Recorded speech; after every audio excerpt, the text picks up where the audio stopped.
नमस्कार दोस्तों, logic great channel के एक और वीडियो में आप सभी का स्वागत है। तो दोस्तों आज हम जो वीडियो देखने वाले हैं वो है आरजे रौनक की। तो आप लोगों को पता है भाई, हमारे यहाँ बजट जो है लॉन्च हो चुका है, तो उसी के ऊपर जो है ये वीडियो है कि बजट के बारे में आरजे रौनक इस वीडियो में बता रहे हैं। तो आप लोगों को जैसा कि पता है 12 लाख तक भाई नो इनकम टैक्स है।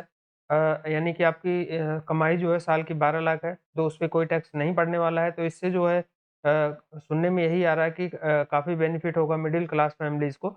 तो पूरी वीडियो देखते हैं और आरजे रौनक की वीडियो है तो थोड़ा मज़ा भी आएगा। तो स्टार्ट करते हैं वीडियो, और वीडियो स्टार्ट करने से पहले चैनल को सब्सक्राइब नहीं किया तो कर लेना और बेल आइकन प्रेस कर देना ताकि मेरी वीडियोज़ का नोटिफिकेशन आप लोगों को मिलता रहे। तो करते हैं वीडियो स्टार्ट और मिलते हैं वीडियो के एंड में। तो हेरा फेरी फिल्म में परेश रावल साहब का कैरेक्टर अक्षय कुमार को रोते हुए कहता है कि मैं तो तेरे को बहुत बुरा आदमी समझा था, पर तू तो देवमानुष निकला रे बाबा। जब से 2025 का बजट आया है पूरा मिडिल क्लास निर्मला ताई को लेकर भी यही बोल रहा है। निर्मला ताई ने एक झटके में करोड़ों सैलरीड क्लास के लोगों को इतने पैसे दे दिए हैं जितना तो उन बेचारों का इस बार इंक्रीमेंट नहीं होना था। कुछ लोग तो इस सेविंग से इतने एक्साइटेड हो गए कि उन्होंने प्रॉपर्टी डीलरों को फोन लगाकर बुर्ज खलीफा के रेट पूछने शुरू कर दिए। प्रॉपर्टी डीलर पूछ रहा है कि सर बुर्ज खलीफा पे फ्लैट चाहिए, और ये लोग बोल रहे नहीं, पूरा बुर्ज खलीफा बताओ कितने का लगाओगे। कुछ लोग तो शहबाज शरीफ को डीएम करके बोल रहे हैं कि चचा आपने घबराना नहीं है, कुछ पैसे चाहिए तो मुझे बोल देना। मतलब निर्मला ताई ने क्या ही कर दिया समझ नहीं आ रहा है। मतलब अगर आप 1 लाख रुपया महीना भी कमाते हैं तो आपको टैक्स नहीं देना होगा कोई, यानी 12 लाख वालों को कोई टैक्स ही नहीं देना होगा। एक वक्त था जब 12 लाख कमाने वालों से इतना टैक्स वसूल लिया जाता था कि उन लोगों को बेचारों को रेड लाइट पर चार्जर बेचकर अपने बच्चों को चाउमीन खिलाना पड़ता था, पैसे ही नहीं बचते थे। और 12 लाख तक की टैक्स छूटी नहीं, ऊपर से 75,000 रुपए का स्टैंडर्ड डिडक्शन तो है ही। मतलब 13.25 लाख रुपए वालों को कोई पैसा ही नहीं देना होगा। इससे पहले कि मैं पुराने और नए टैक्स स्लैब का कंपैरिजन करूं, आप मोटा मोटी ये समझ लीजिए कि अगर आपकी एनुअल सैलरी 8 लाख रुपए साल की है, यानी 65,000 रुपए महीना है, तो आपके हर साल 30,000 रुपए बच सकते हैं। अगर आपका पैकेज 9 लाख है तो साल के 40,000 बचेंगे, 10 लाख है तो 50,000, 11 लाख है तो 65,000, 12 लाख है तो 80,000, 18 लाख है तो 70,000 और 25 लाख है तो साल का 1,10,000 रुपए बचेगा। मोटा मोटी जिन लोगों की सैलरी 50-60,000 से 2 लाख रुपए महीना है, उनके अगले साल से सिर्फ टैक्स के एक महीने में 3,000 से लेकर 10-11,000 बच सकते हैं। मतलब जितना इस सैलरी पर एक बंदे का साल का इंक्रीमेंट नहीं होता, उतना पैसा तो आप टैक्स में बचा लेंगे। दूसरे शब्दों में कहूं तो मार्च अप्रैल वाले इंक्रीमेंट से पहले ही सैलरीड क्लास का एक इंक्रीमेंट तो गवर्नमेंट ने कर दिया। अब आप चाहो तो पहले इसी बात पर आधा घंटा भंगड़ा डाल सकते हो, क्योंकि ये वही मिडिल क्लास है जिसको वित्त मंत्री से सबसे ज्यादा शिकायत थी। वो बेचारा यानी मिडिल क्लास यही सोच रहा था कि सरकार या तो बड़े बड़े बिजनेसमैन की परवाह करती है या उन गरीबों की परवाह करती है जो उनके वोट बैंक है। हमें क्या मिलता है हर बजट में? घंटा।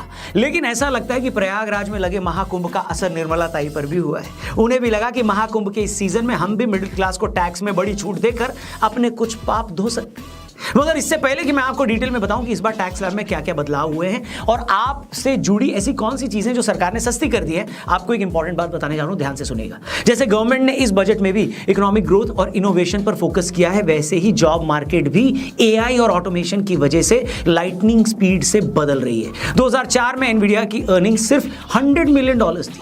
आज 2025 में ये सिर्फ 12 घंटे में इतना कमा ले रहे हैं। ओपन एआई और यूट्यूब भी एआई की वजह से ग्रो कर रहा है। एआई सिर्फ फ्यूचर ही नहीं, ये आज के प्रेजेंट को भी रीशेप कर रहा है। अगर आप एआई इग्नोर करते हैं तो आउटडेटेड स्किल्स के साथ पिछड़ सकते हैं दोस्तों, जबकि आपका कोलीग एआई का यूज करके आगे निकल रहे होंगे। ये आप देखिए, मैसेज बिल्कुल क्लियर है दोस्तों। अगर आप अपने स्किल्स को अपग्रेड नहीं करोगे तो पीछे छूट सकते हो। इसलिए दोस्तों बात यह है कि जैसे ये बजट सामने आया है, पूरा विपक्ष ये बोलकर इस बजट का विरोध कर रहा है कि ये बजट तो बेरोजगारी बढ़ाने वाला है। जब हमने पूछा कि बेरोजगारी कैसे, तो उनका जवाब था कि इस बजट में सरकार ने मिडिल क्लास को इतना कुछ दे दिया है कि अब विपक्ष के पास बोलने के लिए कुछ बचा ही नहीं है और विपक्ष बेरोजगार हो गया है।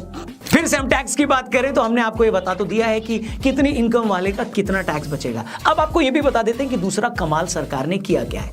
अब से पहले 0 से 3 लाख तक वालों को कोई टैक्स नहीं देना पड़ता था, अब 4 लाख वालों को कोई टैक्स नहीं देना होगा। पहले 5 से 7 लाख वालों को 5% टैक्स देना होता था, अब 4 से 8 लाख वालों के 5% देना होगा। लेकिन सरकार ने इनकम टैक्स के सेक्शन 87A के हिसाब से आपका ये टैक्स भी माफ कर दी। इस तरह से नए टैक्स रिजीम में 8 to 12 लाख की इनकम पर भी 10% टैक्स है। लेकिन सरकार इसे भी 87A के अंडर माफ कर देगी। इसलिए ये बोला जा रहा है कि 12 लाख की इनकम पर आपको कोई टैक्स नहीं देना होगा। लेकिन यहां मैं ये भी क्लियर कर दूं, ये छूट सिर्फ नौकरी से मिलने वाली सैलरी पर है। अगर आप शेयर मार्केट या प्रॉपर्टी बेचकर किसी तरह से कैपिटल गेन करते हैं तो वहां फायदा नहीं मिलेगा। लेकिन नए टैक्स स्लैब में सरकार ने 12 से 16 लाख में 15%, 16 से 20 में 20%, 20 से 24 लाख में 25% और 24 लाख से ऊपर 30% टैक्स लगाया है। मतलब जहां अब तक 15 लाख से ऊपर की सैलरी होते ही आपको 30% टैक्स देना पड़ता था, वहीं अब ये लिमिट बढ़ाकर 24 लाख रुपए से ज्यादा यानी 2 लाख रुपए महीने से ज्यादा की हो गई है। अब आप पूछेंगे रौनक भाई ऐसा करने के पीछे सरकार का मकसद क्या था, आखिर अब उसे ये अकल क्यों आई है? तो मैं इसके पीछे 2 रीजन है। एक रीजन तो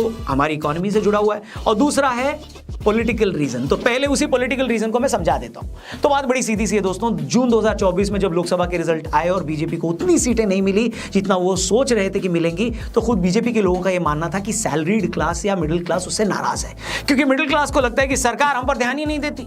अब इसे काउंटर करने के लिए कुछ तो करना था, इसलिए टैक्स में ये इतनी बड़ी रिबेट दी गई है, क्योंकि सरकार को ये बात भी समझ में आ गई कि भाई भले ही इस देश में इनकम टैक्स देने वाले लोग कम हैं और देश की आबादी के मुकाबले इनका परसेंटेज भी छोटा है, लेकिन ये वो लोग हैं जो ओपिनियन मेकर हैं, यही वो लोग हैं जो सोशल मीडिया से लेकर मेन स्ट्रीम मीडिया में सबसे ज्यादा एक्टिव हैं, वहीं पर ये सबसे ज्यादा हल्ला काटते हैं। इसलिए अगर हमने इस क्लास के लिए कुछ अच्छा भी किया तो उसी ओपिनियन को बनाने में मदद भी मिलेगी। दूसरे शब्दों में कहूं तो जो जून में आप लोगों ने 30-40 सीटें कम देकर सरकार को झटका दिया है, आज मिली टैक्स रिबेट उसी झटके का रिवॉर्ड है। अब आते हैं दूसरे रीजन पर, वो पूरी तरह इकोनॉमिक है। दरअसल कुछ टाइम से कंज्यूमर मार्केट में स्लो डाउन है, जिसे मार्केट की भाषा में एफएमसीजी सेक्टर कहते हैं। तो सरकार का आइडिया यह भी था कि जब हम लोगों को ये टैक्स रिबेट देंगे और उनको हर महीने 5 से 10 हजार रुपए अगर उनके बचेंगे तो वो बाजार में जाकर ज्यादा खरीदारी करेंगे। तभी आप देखेंगे कि बजट आते ही एफएमसीजी और ऑटो सेक्टर में उछाल आया है, क्योंकि बहुत से लोग हैं जो महीने के बचे इन्हीं 5-7 हजार रुपयों से छोटी छोटी गाड़ी की किश्त भी बंधवा लेंगे, बाजार में जाकर वो चीजें खरीदने लगेंगे जो अब तक नहीं खरीद रहे थे। इतना ही नहीं, सरकार ने बहुत सारी ऐसी चीजें भी इस नए बजट में सस्ती कर दी हैं जो वैसे तो सभी खरीदते हैं,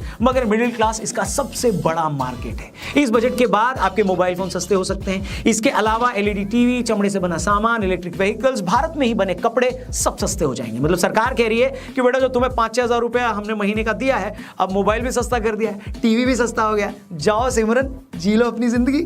मिडिल क्लास आदमी के अलावा सरकार ने बुजुर्गों, किसानों, महिलाओं और यंग लोगों के लिए भी कई बड़े ऐलान कर दिए। हम ज्यादा डिटेल में नहीं जाएंगे, लेकिन मोटी मोटी बातें आप समझ लीजिए। अब होता यह था कि बुजुर्गों को अगर कोई इंटरेस्ट से इनकम होती थी तो सरकार उस पर 50,000 की छूट टीडीएस पर देती थी। अब ये लिमिट बढ़ाकर 1 लाख कर दी है। जो लोग टैक्स फाइल करना भूल जाते थे वो पिछले 4 सालों का आईटी रिटर्न एक साथ फाइल कर सकते हैं। सबसे बड़ी बात, सरकार ने बहुत सारी कैंसर की दवाइयां सस्ती कर दी। अगले 3 साल में भारत के सभी जिलों में कैंसर के डे केयर सेंटर बनाए जाएंगे। इस साल बिहार में इलेक्शन है तो सरकार ने बिहार को इतना कुछ दे दिया है कि शहबाज शरीफ भी प्रेस कॉन्फ्रेंस करके बोल रहे हैं कि पाकिस्तान भी बिहार में ही आता है और उसका असली नाम पश्चिमी बिहार है।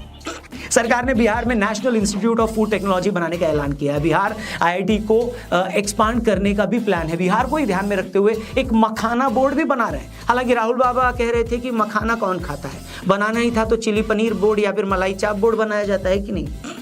इसके अलावा सरकार ने टीडीएस से जो इनकम होती थी उस पर टीडीएस की रिबेट को 6 लाख रुपए तक कर दिया है। किसानों के क्रेडिट कार्ड की लिमिट को 3 लाख से बढ़ाकर 5 लाख कर दिया है। अगर कोई किसान डेयरी और मछली पालन करना चाहता है तो उसे 5 लाख रुपए तक का लोन भी मिलेगा। युवाओं के लिए अगले 5 साल में मेडिकल की 75,000 सीटें बढ़ाई जाएंगी। देश के 23 आईआईटी इंस्टीट्यूट्स में देश में 6500 सीटें बढ़ाई जाएंगी। वहां पर सभी सरकारी मिडिल स्कूलों और प्राथमिक स्वास्थ्य केंद्रों को ब्रॉडबैंड से कनेक्ट किया जाएगा। युवाओं के लिए अगले 5 साल में मेडिकल की 75,000 सीटें बढ़ाई जाएंगी। एमएसएमई के लिए लोन गारंटी की लिमिट को 5 करोड़ से बढ़ाकर 10 करोड़ कर दिया गया है। मुझे पता है आप में से कुछ लोगों का इंटरेस्ट टैक्स स्लैब और टैक्स में मिली रिबेट के अलावा किसी चीज में नहीं होगा, और वो मैं समझ भी सकता हूं क्योंकि हम सब ऐसे ही हैं। लेकिन कभी कभी हमारे लिए एज ए कंटेंट क्रिएटर ये बताना जरूरी हो जाता है ताकि आप सबको पता लगे कि एक बजट कितने लोगों को इंपैक्ट करता है और कैसे ये बजट देश की तस्वीर बदलता है। ओवरऑल जितने भी एक्सपर्ट्स को मैंने अब तक सुना है वो बजट को अच्छा ही बता रहे हैं। बाकी आप लोग बताओ ना दोस्तों, स्पेशली सैलरीड क्लास अगर देख रहा है, हेलो, आप टैक्स में इतनी रिबेट पाकर खुश हैं या आपको लग रहा है नहीं अब भी कोई कमी रह गई है और आप मन में सोच रहे हैं कि यार निर्मला ताई अगर हर महीने 5100 रुपए का शगुन भी हमारे अकाउंट में जमा करा देती तो कितना अच्छा होता है कि नहीं। ऐसे लोगों को मैं यही कहूंगा कि मान जाओ बेटा मान जाओ, निर्मला ताई के दरबार से बड़े दिनों बाद कुछ मिला है और जो मिल रहा है उसे चुपचाप खुशी खुशी ले लो, वरना ताई का मन पलट गया ना तो वो हर टैक्स रिबेट से मिली खुशी पर भी टैक्स लगाकर सारा पैसा वसूल लेंगी। और हाँ, अगर अब तक आपने रजिस्टर नहीं किया है तो ग्रोथ स्कूल पे अभी रजिस्टर करिए, लिंक आपको डिस्क्रिप्शन और पिन कमेंट में मिलेगा और अपने फ्यूचर को सिक्योर करिए। All the best. इस वीडियो को अपने दोस्तों के साथ जरूर शेयर करिएगा और हाँ, हमारे चैनल को भी सब्सक्राइब करेगा। फिलहाल के लिए इतना ही, अपना ख्याल रखिए, जल्दी मिलते हैं। जय हिंद, वंदे मातरम। भाई सैल्यूट क्लास के लिए देखा जाए तो बहुत बड़ी खुशखबरी है कि भाई 12 लाख रुपए तक जो है वो कोई टैक्स जो है वो नहीं देना पड़ेगा। और मुझे तो वो मीम याद आ रहा है, पैसा ही पैसा। वाकई में यार देखें ना कि क्या नाम लेते हैं, लोगों की परचेजिंग पावर जो है वो बढ़ेगी अगर जो है वो टैक्स जो है वो नहीं देना पड़ेगा। और अगर देखा जाए तो भाई 12 लाख रुपया साल की जो है ना वो के हैंडसम अमाउंट है, क्योंकि मैं देख रहा हूँ 12 लाख को कन्वर्ट करके तो लगभग जो है पाकिस्तानी 39 लाख रुपीस बनते साल के। मौजम पहले भी जो 36 लाख कह रहा था ना, और मैं कह रही हूँ कि वहां पे 12 लाख की बात कर रहे अरे हैं, यहाँ पे 36 लाख। वो मैं पूरे 3 रुपए के 1 रुपया इज इक्वल टू 3 के हिसाब से लगा था। अब मैंने पूरा जो है ना वो एक्सचेंज रेट लगाया है। लेकिन अच्छी बात है, मुझे ऐसा लगता है कि मिडिल क्लास फैमिली जो है वो फैमिली से नहीं, मिडिल क्लास जो है वो सबसे ज्यादा आप कह लो कि मुझे लगता है पिस्ती है, और इसमें कोई शक नहीं है यार। एक अब का जो एक ये बताया ना, ये काफ़ी एक हटके है, क्योंकि पिछले साल जब से ये टैक्स की एक वीडियो हमने देखी है ना, तब से भाई सिर्फ एक ही चीज़ थी कि मीम्स बने जा रहे थे। जो मिडिल क्लास लोग थे वो गाली तक एक देते थे, और एक कुछ भी एक हुकूमत की कोई चीज़ सामने आती थी ना, उस पर काफ़ी एक गुस्सा हो जाते थे। ये काफ़ी हमने देखा। लेकिन इस बार जो है ना, उन्होंने फिर इतना ज़्यादा ट्रोल सहने के बाद ही जाकर ये एक बड़ा फैसला लिया है कि एक हमें ये जितना भी है ना इनका ख्याल रखना चाहिए, क्योंकि सबसे ज़्यादा यूज़र भाई अब ज़ाहिर सी बात है वो मिडिल क्लास है। अब हर बंदा तो इतना अमीर है नहीं, और अगर अमीर है तो वो बोलेगा नहीं, यही चीज़ है। तो जब एक ये वोटिंग हुई है या ये चीज़ हुई है, इस चीज़ में काफ़ी ज़्यादा उनको पता चला है कि एक उनकी पावर का। लेकिन अब सही है, एक वैसे भी भाई एक पीएम मोदी या इस गवर्नमेंट को काफ़ी ज़्यादा अपने लोगों को ख्याल है। मतलब पिछली बार उनको अगर नहीं सही लगा तो इस बार उन्होंने ज़रूर चेंज किया उनके लिए। नहीं बिल्कुल बिल्कुल जी, सरकार की तरफ से ये बड़ी ऑफर है, और जो मिडिल क्लास लोग हैं उनके लिए ये बड़ी फैसिलिटी है। चले ठीक हो गया, उन बेचारों के लिए भी कुछ सुख का सांस लेने का एक मौका उनको मिलेगा। क्योंकि अगर देखा जाए तो ये बात तो सही है, सरकार जो है हमेशा से या तो बहुत ज्यादा गरीब लोग जो हैं उनके बारे में सोचती है, कोशिश करती है कि उनको ऐसी योजना दी जाए जिनसे उनके घर के हालात जो है वो बेटर हो सकें, या बहुत अमीर तरीन जो लोग हैं उनको बिजनेस के लिए सहूलियात दी जाती है, ताकि वो बिजनेस इन्वेस्टर जो हैं वो बिजनेस में जो भी इन्वेस्ट करें उसमें सहूलियात होंगी तो वो देश को फायदा पहुंचेगा। वालों के लिए इन तो चीजों को ले लॉटरी लग गई है मिडिल क्लास वालों के लिए तो। और सभी बहुत सारी ऐसी वीडियोस आ रही हैं जिसपे बहुत से लोग इस चीज की तारीफ कर रहे हैं। 1 लाख रुपया सैलरी वाला भी टैक्स माफ, यानी बहुत बड़ी बात है, बहुत ही मतलब पूरे लाख रुपए उसके पास ही आने सेव हो रहे हैं। मुझे जो इसकी वजह लग रही है उसकी वजह ये लग रही है कि अब शायद क्या कहते हैं अपना लोगों की परचेजिंग पावर और लोगों की जो पर कैपिटा जीडीपी भी बढ़ रही है। यानी कि एक शख्स पहले 10 साल पहले 15 साल पहले कितना कमाता था, अब उससे ज्यादा कमा रहा है। और बहुत सारे रिसोर्सेज जो भी पूरा कंट्री चलाना होता है, अब एक ही सेक्टर को देखेंगे तो भाई साहब दूसरे सेक्टर जो उनसे हाथ धोना पड़ेगा। और तालीम के मैदान में, सेहत के मैदान में, एजुकेशन है, बाकी इंफ्रास्ट्रक्चर है। लेकिन वो हर वीडियो में ये कहता था इस बजट में आपको बजट बढ़ाना चाहिए, इनका ये बजट बढ़ाना चाहिए, हर वीडियो में आप कहते रहते हो तारक साहब। लेकिन आपकी तवक्को के मुताबिक तो नहीं बजट बढ़ा उतना। क्यों बढ़ा तो है, चलो जितनी आप कितना कहते हो आपका चाइना के साथ मुकाबला है, आपको चाहिए वो करना ये करना, इकॉनमी भी अच्छी बढ़ रही है उनकी, लेकिन उतना बजट फिर भी नहीं हो सकता। चाइना कहाँ है, इंडिया कहाँ है? अच्छी बात है, बहुत अच्छा बजट है। मेरी नजर में जो है वो इंडिया को बहुत अच्छा रिलीफ मिला। आप लोगों को पता है कि पाकिस्तान के अंदर अगर हम लाखों में या हजारों में, थोड़ा भी 1 लाख से ऊपर भी इनकम चली जाती है ना, ठीक है, तो उसके ऊपर भी इतना ज्यादा जो है वो टैक्स लग के आ जाता है कि आपकी वही इनकम हजारों के अंदर रह जाती है। पाकिस्तान के अंदर बीइंग अ यूट्यूबर मुझे इस दुख दर्द का पता है, बिकॉज जब भी यूट्यूब से पैसे आते हैं तो बैंक में आने से पहले जो है वो कटिंग करके फिर ही हम लोगों को दिया जाता है। बहुत ज्यादा टैक्स कटिंग होते हैं। आप लोगों को पता है, किसी बड़े रेस्टोरेंट में चले जाओ, किधर भी चले जाओ, आप लोगों को सबसे पहले जीएसटी जो है वो टैक्स देना पड़ता है, देन आपको आपकी प्लेट के अंदर खाना आता है। बहुत ज्यादा जो है वो पाकिस्तान के अंदर टैक्स का इशू है। तो वाकई यार हम भी जो है वो जो है हमारी गवर्नमेंट को भी जो है वो इस चीज के बारे में सोचना चाहिए। तो ये थी गाइज आज की वीडियो। और आरजे रौनक ने भाई इस वीडियो में मतलब इनकी वीडियो इसीलिए पसंद है कि मतलब इन्फॉर्मेशन तो देते हैं साथ में, लेकिन एक जैसे बताने का जो इनका तरीका है वो बहुत अच्छा लगता है। बाकी जो बजट आया है उससे कई लोग जैसे बोल रहे हैं कि मतलब मैंने भी देखा है कि कुछ लोग खुश हैं, कुछ लोग मतलब नाराज़ हैं। और ख़ासकर भाई इसमें जैसे फ़ेवर इन फ़ेवर वाली बात है कि जो बीजेपी के फ़ेवर के हैं, वो तो ख़ैर जब भी बजट आता है तब भी खुश रहते हैं। और जो अपोज़िशन के हैं वो मतलब वो कभी अपने मुँह से कोई नहीं बोलेगा कि हाँ बजट अच्छा है। अच्छा जो बीजेपी के फ़ेवर में हैं, वो कभी नहीं बोलेंगे कि बजट ख़राब है। तो लेकिन आम जनता का जो रिव्यू है आ रहा है या आम जनता, आम पब्लिक और ख़ासकर जो सैलरी वाले बंदे हैं, मेन तो ये बेनिफिट जो है सैलरी वालों के लिए। बाकी इसमें मिडल क्लास के अदर पर जैसे कि अभी बता रहे थे कि अगर आप प्रॉपर्टी से पैसा कमा रहे हो या और किसी ज़रिए से कमा रहे हो, तो आपको उसमें बेनिफिट नहीं मिलने वाला है। ये सिर्फ़ सैलरी अकाउंट के लिए है, जिनकी सैलरीज़ आ रही हैं, उन पे जो टैक्स कटता था, उनके लिए है ये।